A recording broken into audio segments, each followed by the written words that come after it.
Hey, what's up?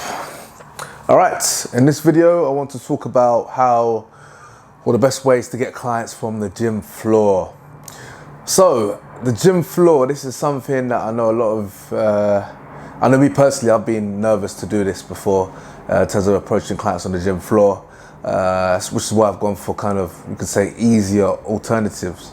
The ones that don't have as much risk of rejection. So for example, taking inductions or doing classes or leaving your posters around the gym, for example. All ways that we can get clients without the risk of, getting any negative feedback or negative reactions or rejections. But essentially, the one thing that is always going to be there is the gym floor approach. Now, classes, inductions are great, but what if something happens where you're not allowed to take classes anymore? Maybe you're not allowed to take inductions anymore, or maybe you're someone that doesn't like doing classes. Like, I know a lot of people hate doing classes. Essentially, you're gonna have to get clients somehow, and waiting by the door is not the best strategy for someone to come in. So if you have the confidence and you develop the skill to approach people on the gym floor, then that's almost like a superpower, especially for what we do. Like, that is powerful, because there's an unlimited source of leads. It's like gold. You're mining for gold. If you can do that, then you're never going to run out of clients. I've spent thousands of pounds on courses which teach you nonsense, that you have to get clients through Facebook and Twitter and social media, and nonsense, absolutely nonsense. I've wasted so much time trying to pursue this avenue of this social media rush. These gurus are making millions of just teaching people or telling people to post at this time and do this and do that. Monday motivation, Tuesday this, Wednesday inspiration, nonsense, absolute garbage. Just approach people on the gym floor. I wish I knew this from the start. I wish someone would have just told me. Even my managers didn't tell me. I'm pretty sure my managers at the start, probably didn't want to encourage it because they feel like you'll disturb members. But that's absolute nonsense. If you're a personal trainer and you have a service that helps people in the gym to get the results they want faster, more efficiently, and that's going to help them with their health, you need to just go up to them. Just go up to them on the gym floor. You just have to do it.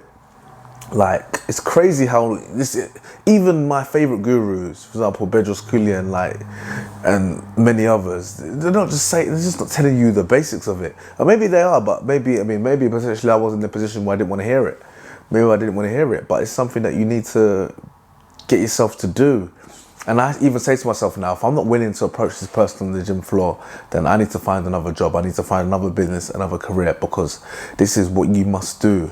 And it's something that, essentially, you're a salesperson. Stop thinking yourself as a trainer. I mean, you are a trainer, but you're a salesperson as well. And essentially, I would actually put salesman ahead of just the trainer, to be perfectly honest, because, such a big part of this game is selling and just putting yourself in front of people.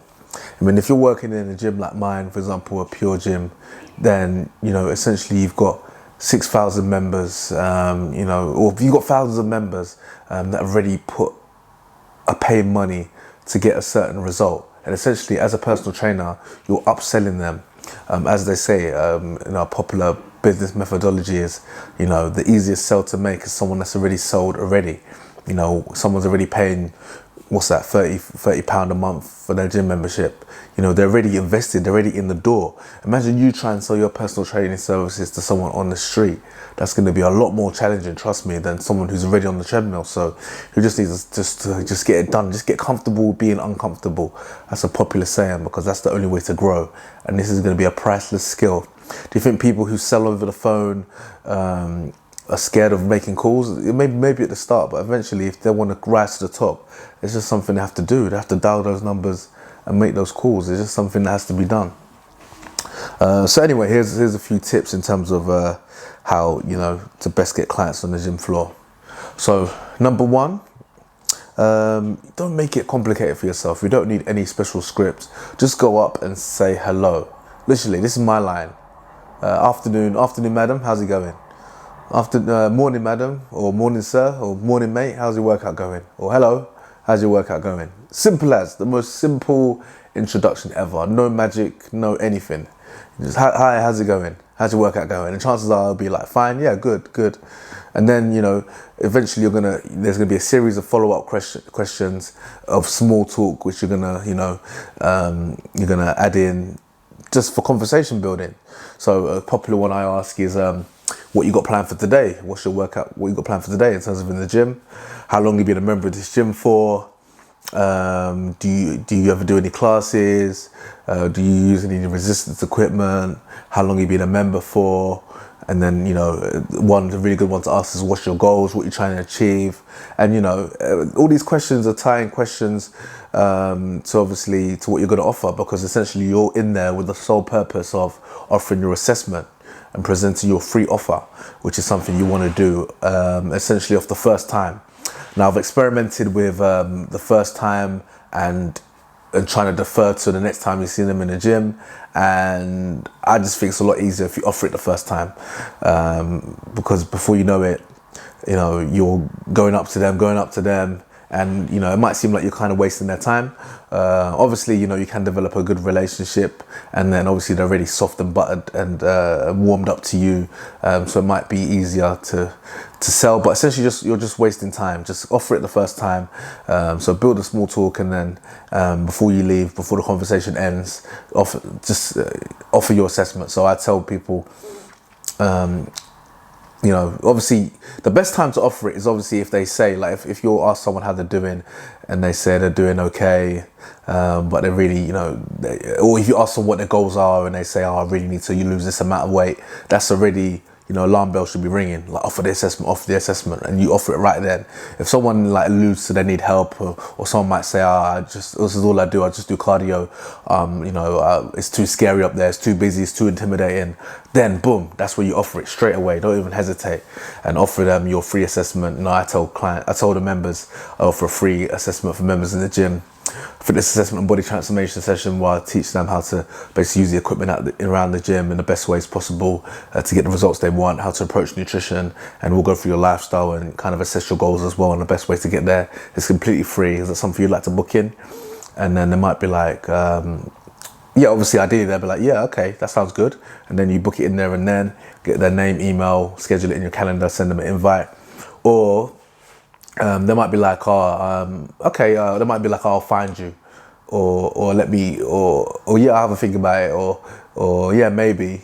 And if they don't want to book it there and then obviously, you know, what you want to do, you want to just leave them your card. Just end it. You want to have a closure. So if you give them your card, then that's fine. And then you might see them the next day in the next couple of weeks. And where you've now built that entrance and the hellos, you can approach them again if need be, or you might see them around the gym and smile and wave, how's it going, this and that. And that's how you build a relationship slowly. But you're going to want to offer that off the bat, instead of just dragging it. Because eventually, you know, it'll take a couple of weeks, and then you approach them again for the third, fourth time, and then you offer it, and it's almost like, oh, this was the real reason why you was speaking to me. Whereas, you know, it's best to just be bold and just offer it off the start, and you'll be surprised the amount of assessments you get simply through this process. So yeah, just say hello, smile, be charming, be friendly. You know, that's really important. Always, you know, even if someone's looking at you crazy, because there's going to be times, I mean, for me, it roughly happens once a week that you're going to get someone who's going to look at you crazy, like almost like a get out of my face, like what you doing, like just like kind of like a get out of here kind of look. And trust me, it's not nice, especially if you're anything like me. Like, it's not nice to experience that. And people are rude, but you just never know. Like, someone might have had a really bad day, someone might have had some really bad news, someone might be losing their job, and you know, and you're approaching them, and you know, don't take it personally. It's just how it is. And you know, again, drop the ego. You're no one special. You're not some hero. You're not some celebrity or some big shot. So just take it and on to the next. One member, one vote. One member might really dislike you, and the next member might really love you. the next member might wish, like, I mean, I spoke to one lady the other day and she was so happy that I spoke to her. Literally, she was like, she just joined up to the gym. It was like her first day and she had a trainer for 3 years. When I heard 3 years, I was right around my hands like, yeah. But yeah, she had a trainer for 3 years and, you know, she'd been out of the gym for a year and she was looking to get back into it. And yeah, I mean, I actually was, so far I haven't been able to fit her in my schedule because I've been too busy for the time she wants. But that's all it took was a conversation. And it's really hard. You can't judge a book by its cover. Like, it's impossible to look at someone and think, oh, this person's going to reject me, this person's going to be nice. Like, you just never know. Obviously, birds of a feather flock together, so you might find that someone that maybe potentially looks like you or kind of dresses the way you dress might be more receptive to you, and that's probably the case. But, you know, you don't want to limit your pool to the point where you don't approach anybody. Essentially, I have actually a kind of target list or a target kind of profile which I go for. So I generally find it easier to approach women. It's just easier for me. Any age, obviously, the older they are, the more likely chances are they are to be able to potentially invest more into their training. But again, I've spoken to people who are in their early 20s who are paying me $400 or $500 a month. You know, parents, you know, you just never know. So you can't prejudge, but you know, generally if you find the kind of profile that you're comfortable talking to and approaching, you know, generally I find, you know, middle-aged men is a bit harder of an approach. So generally I like to do what's comfortable for myself. And, you know, I find in terms of, you know, what I'm going for in terms of the women is enough of them. So there's enough of a pool. And essentially I go for, so ladies who are, so I like to approach people who are not working hard enough where you're interrupting them. So if someone's going for doing a crazy workout, doing some mad sprints on the treadmill, and, you know, or running for doing a 5K or something serious where they're in the zone, you don't want to stop. I wouldn't. I mean, you can.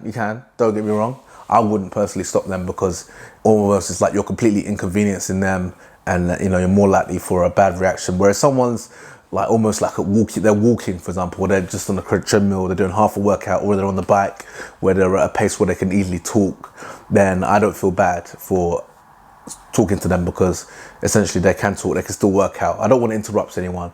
So if I can go in their flow, then that's always much better. I find that always helps, and it's easier to strike a conversation. Obviously, someone's not wearing headphones, again, easier approach, but I don't think there's any big deal of, you know, people taking their headphones out. Essentially, most people don't like to work out without headphones. I don't like working out without headphones. So just because they've got headphones doesn't mean they're not willing to talk as well. So don't let that stop you. And yeah, that was an interesting point actually.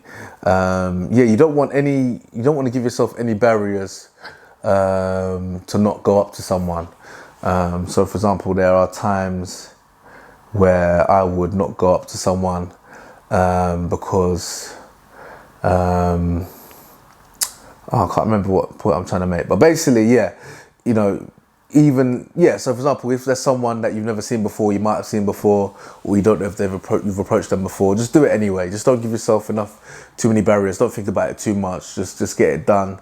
Don't analyze too much. I think that's the point I was trying to make. Yeah, don't analyze too much if this person looks friendly or not friendly, or, you know, or this person might have trained with someone else, or this and that. You know, it's fine. Just go for it. The more you analyze and hesitate, you're going to make it hard for yourself, and you're going to give yourself more excuses not to approach. And yeah, have a good position in the gym. So like I said, I just mainly, when I approach people in the gym, I'm basically looking over the cardio equipment, because essentially the cardio equipment, everyone goes on the cardio equipment generally, not everyone, but most people, to warm up before they hit the weights, to warm up before they go to a class, just to do the cardio. Essentially, if you observe, which I've had time doing, most people will end up going on the cardio machines for whatever reason. Whether they don't know what they're doing, whether they do know what they're doing. So, you know, it's a great way to essentially scout everyone in the gym. So there's a spot in my gym, luckily, where there's like we've got like 3 floors, and there's a freeway area on the ground, like on the basement level. There's the main ground level with the cardio, and there's a top level with the resistance machine. So essentially I can stand on the top level and look down on the cardio machines, and it's a great place to chill out and stand. I can see everyone that comes in, I can see everyone that comes out, I can see everyone on the cardio as well, and you're very visible without being so visible where it's just awkward. So for example, I won't sit in front of the main pods because it's uncomfortable for everyone to be walking in. For me, I'm still a bit self-conscious. I don't want to be looking like I've got no clients, and essentially, you know, you don't want that awkward situation. Everyone's coming in like, and you know, surprisingly, a lot of people, maybe they're shy and they don't want to say hello. They won't even give you eye contact even if you've spoken to them again. And you know, little things like that, you know, I don't like. So I don't want to, essentially I don't like putting people under that pressure. So if I stand out the way, I can observe, and if there's someone to talk to, I can see them and I can just go downstairs and make my move, come back up.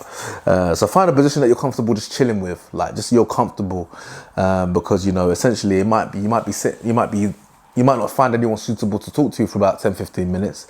And you know, before I used to give myself I used to put pressure on myself. So if I didn't, I'd have to speak to someone every 10 minutes, and if I didn't, I feel like I was slacking. But you know, essentially you can force a conversation, and chances are that's when it doesn't go well, because you probably come across as you forced it, and they can probably tell that you forced it. Whereas if you look at someone and you see they genuinely could do with your help, and you know it's right, then it makes it a lot easier and smoother for both of you. So yeah, once you really get comfortable on the gym floor, I mean, I guess some of you might be already doing this, some of you might be terrified of this, but if you want to be a personal trainer in a gym, like a pure gym, self-employed, you know, you must just get this done. I promise you it's going to be so worthwhile. And you know, once you look at your finances at the end of the month, you're going to be so grateful you've done it. And the more you do it, the more comfortable you're going to get. And essentially, I mean, I just say to myself, if I'm not willing to do this, I shouldn't be doing this. I need to find another job. And once you give yourself that attitude, you're going to give yourself no choice. And trust me, you'll be surprised. You're going to meet some amazing people, sign up some amazing clients, and it's just another string to your bow. Still do the classes, still do the inductions, still answer the door, still do all the free things that you can do. Forget social media, throw social media in the bin. You know, it's just it's not glamorous, but it works. And yeah, let me know how you get on. Shout me on Instagram, leave a comment, send me a message anyhow, and let me know how you're getting on. If you've got any questions, we can share ideas, and yeah, I'll catch you on the next one.